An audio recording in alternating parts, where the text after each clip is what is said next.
যদি সফলতার কথা আসে তবে কালকে কেন? আজকে থেকেই কাজ শুরু করে দাও। কালকের জন্য কখনো অপেক্ষা করো না। তুমি যদি সফল হও তোমার লুঙ্গি পরা ছবিটাই হবে ইতিহাস। তুমি যদি ব্যর্থ হও তোমার কোটা পরা ছবিটা উপহাস হয়ে যাবে। জীবন তোমাকে এক ঘুষিতে মাটিতে ফেলে দিবে। কিন্তু সেখানে তোমাকে পড়ে থাকলে চলবে না। সেখান থেকে উঠে দাঁড়িয়ে তোমাকে সেই খারাপ মুহূর্তের সম্মুখীন হতে হবে। কেননা কাপুরুষরা খারাপ মুহূর্তের সম্মুখীন হতে ভয় পায়। আল্লাহ ছেলেদের মাথায় লজিক দিছে আর মেয়েদের মাথায় দিছে ইমোশন। কারণ মেয়েদের মাথায় যদি লজিক দেওয়া হতো তাহলে মেয়েরা ছেলেদেরকে সহ্য করার জন্য পুরো পৃথিবীতে একটা লজিকও খুঁজে পাইতো না।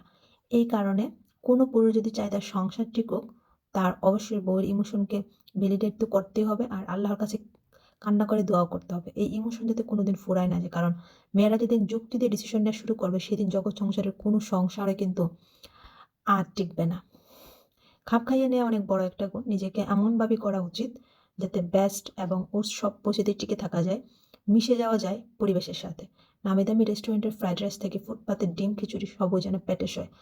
বঙ্গ থেকে বসুন্ধরা যেকোনো জায়গা থেকে কেনায় যাতে দ্বিধা না হয়। নিজের আঞ্চলিক ভাষা যেমন নির্দ্বিধায় বলা উচিত, তেমনি ফুটফুটে শুদ্ধ বাংলা এবং ইংরেজিটাও যেন বের হয়। ক্লাসি এডুকেটেড বন্ধুদের ভিড়ে যাতে প্রাইমারি স্কুলের রিক্সাওয়ালা বন্ধুটা যেন অচেনা না হয়ে যায়।